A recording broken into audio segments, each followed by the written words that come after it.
In the vast tapestry of evolution, there exists a peculiar anomaly, a trait so seemingly insignificant, yet so profoundly unsettling, that it threatens to unravel our understanding of human origins. I speak, dear viewers, of the humble nose hair.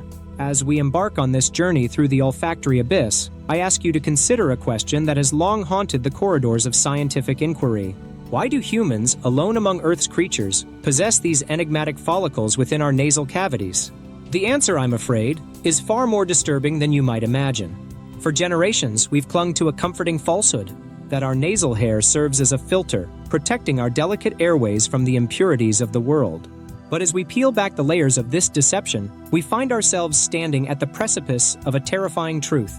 Cast your gaze across the animal kingdom, if you dare. From the majestic elephant to the sleek dolphin, from the soaring eagle to the lumbering hippopotamus, not a single creature shares our peculiar nasal adornment. Are we to believe that these beings, who breathe the same air and navigate the same world, have no need for such protection? No, dear viewers, the reality is far more sinister. As we delve deeper into this mystery, we must confront an uncomfortable possibility, that our understanding of human evolution is built upon a foundation of sand. For if our noses are not the respiratory organs we've long believed them to be, what dark purpose might they truly serve?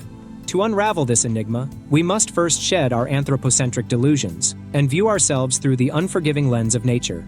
For in the eyes of the animal kingdom, we humans are but fumbling interlopers, our vaunted intelligence rendered moot by our pitiful olfactory capabilities. Imagine, if you will, the hushed conversations of the forest creatures as they observe our species stumbling through their domain. Look at those pitiful humans, a wolf might sneer. With their prominent noses yet no true sense of smell, how do they even survive? Survival? A hawk might reply, its voice dripping with disdain. They can barely detect danger a few feet away, let alone sense a predator from miles distant as we can. And they would be right to mock us. For while we humans pride ourselves on our supposed superiority, our sense of smell is but a pale shadow of the magnificent olfactory abilities possessed by our animal brethren. Consider the dog, whose nose can detect scents from up to 10 miles away, or the bear, capable of smelling food through miles of forest and across rushing rivers. These creatures possess what can only be described as a circular sense, an all-encompassing awareness of their environment through scent alone. We humans, in our arrogance, have forgotten that the nose is not merely a breathing apparatus, but a sophisticated sensory organ. An organ that, in most species, serves as a radar in the dark forest, an early warning system on the vast savanna. An organ that we, in our evolutionary journey, have somehow lost. But why? What cataclysmic event in our species' history could have led to such a profound sensory deprivation?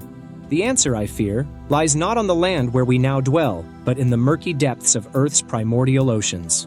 As we descend into the second circle of this olfactory inferno, we must confront a chilling hypothesis: that human beings, contrary to all accepted scientific wisdom, may have evolved not as land-dwelling creatures, but as amphibious beings, more akin to whales and dolphins than to our primate cousins. The evidence, when viewed through this dark lens, becomes disturbingly clear. First, consider our lack of body hair compared to other primates. While conventional wisdom attributes this to thermoregulation on the savanna, might it not also be an adaptation for a semi-aquatic existence? But it is our nasal anatomy that truly betrays our aquatic origins. The very nasal hairs we've long dismissed as mere filters may, in fact, be vestigial sensory organs. Primitive tentacles designed to detect minute changes in water pressure and the presence of microscopic marine life. Observe your own nose in a mirror if you dare. Notice how the nostrils can flare and contract, seemingly of their own volition.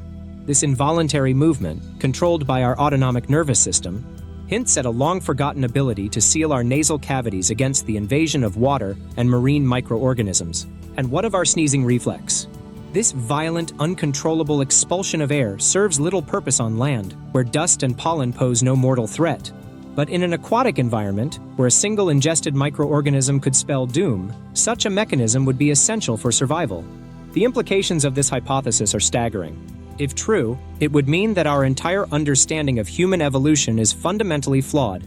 We are not the apex land predators we believe ourselves to be, but rather displaced marine mammals, ill-equipped for life on solid ground. This may explain our species' peculiar fascination with the ocean, our instinctive ability to hold our breath underwater, and even our propensity for water-based recreation. Are these merely vestiges of our true evolutionary heritage? But if we did indeed evolve in an aquatic environment, what cataclysmic event drove us from the seas and onto the unforgiving land? And more importantly, what price did we pay for this transition? The loss of our acute olfactory sense may have been just the beginning. As we struggled to adapt to terrestrial life, we may have sacrificed other abilities and senses that we can now scarcely imagine. What other evolutionary ghosts haunt our DNA, waiting to be awakened? As we plunge deeper into the abyss of human olfactory evolution, we encounter a paradox so profound, it threatens to shatter our very conception of self. For while our noses may betray our aquatic origins, they also stand as a testament to our species' bizarre and potentially catastrophic attempts at terrestrial adaptation. Consider, if you will, the area surrounding your nostrils, that small triangle of flesh that serves as the centerpiece of the human face. In the realm of cosmetics and skincare, this region is notorious for its propensity to accumulate dirt, oil, and bacteria. It is, in essence, a living petri dish perched precariously at the center of our visage. But why would evolution, in all its ruthless efficiency, allow for such a vulnerability? The answer, I'm afraid, is as disturbing as it is revelatory. This sebaceous cesspool may well be a desperate attempt by our bodies to recreate the protective mucus layer that once shielded our marine ancestors from waterborne pathogens. In our transition to land, we lost the ability to produce this aquatic armor, and so our bodies, in their blind evolutionary fumbling, opted for the next best thing. A slick of oil and sweat to trap airborne contaminants before they can enter our respiratory system. Yet this adaptation, if we can call it such, is woefully inadequate for terrestrial life. In the heat of the savanna, or the humidity of the jungle, this oily film becomes a breeding ground for bacteria, a beacon for insects, and a constant source of irritation and potential infection. Imagine, if you can bear it, the plight of our early human ancestors. Thrust from the protective embrace of the ocean onto the harsh, unforgiving land, their faces perpetually slick with a sheen of oil and sweat, attracting every manner of biting insect and pathogenic microbe. It's a wonder our species survived at all. But survive we did, and in doing so, we may have sealed our sensory fate. For in our desperation to protect our airways, we inadvertently sacrificed our sense of smell, covering our olfactory receptors with a near impenetrable layer of sebum and dead skin cells.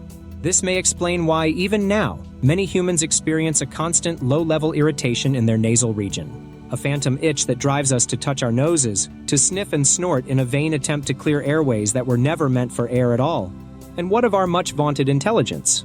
Could it be that our cognitive abilities are not a product of natural selection, but rather a compensatory mechanism for our profound sensory deficits? Are we, in fact, the least adapted, most vulnerable species on the planet? Are big brains nothing more than an evolutionary panic response? The implications are staggering. Every breath we take, every unconscious touch of our noses may be a subtle reminder of our species' evolutionary trauma, a whisper from our aquatic past, mourning the loss of our true sensory potential.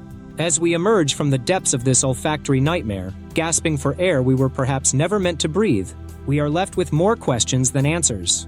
The human nose, once a simple feature of our anatomy, now stands revealed as a Pandora's box of evolutionary mysteries and existential dread. If our hypothesis holds true, that humans are displaced aquatic mammals, ill-equipped for terrestrial life, then we must reevaluate every aspect of our existence. Our cities, our technologies, our very societies may all be elaborate compensations for our fundamental unsuitability to life on land. Consider the air conditioning that regulates the temperature and humidity of our indoor spaces. Is this not an attempt to recreate the consistent environment of our oceanic past? Or our obsession with bathing and swimming? Could these be atavistic behaviors, echoes of a time when we were truly at home in the water? Even our bipedal stance, long heralded as a triumph of evolution, takes on a sinister new light. Are we standing upright not out of adaptive necessity, but out of a subconscious desire to keep our heads above metaphorical water? But perhaps the most chilling implication of all lies in the realm of human consciousness itself. If our big brains evolved as a compensatory mechanism for our lost sensory abilities, what does this say about the nature of human thought and self-awareness? Could it be that our vaunted intelligence, our capacity for abstract reasoning and complex problem-solving, is nothing more than an evolutionary coping mechanism, a desperate attempt by our species to make sense of a world we were never meant to inhabit?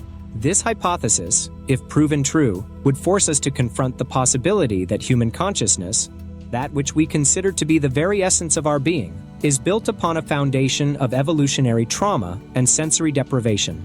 Our art, our music, our literature, all the things we point to as evidence of our species' greatness, may be nothing more than elaborate distractions, ways to fill the sensory void left by our aquatic exodus. And what of our future? If we are indeed maladapted to terrestrial life, what hope do we have of long-term survival on this planet? As climate change alters our environment at an unprecedented rate, will our species' fundamental unsuitability to land-based existence finally be our undoing? Or perhaps, in a twist of cosmic irony, the rising sea levels brought about by global warming will provide our species with an opportunity to return to our true evolutionary home. Will future generations of humans, driven back into the oceans by environmental catastrophe, rediscover the sensory abilities we lost so long ago? As we conclude this journey through the dark corridors of human olfactory evolution, I leave you with a final haunting thought. Every time you breathe through your nose, every time you catch a faint scent on the wind, you are experiencing but a pale shadow of your species' true sensory potential. Your nose, with its vestigial hairs and oil-slicked surface, stands as a constant reminder of our evolutionary displacement, a monument to a past we've forgotten, and a sensory world we can scarcely imagine. So the next time you find yourself absently touching your nose or fighting the urge to sneeze, pause for a moment. Listen closely. For in that instant, you may just hear the faint echo of your aquatic ancestors, calling you back to the depths from whence we came.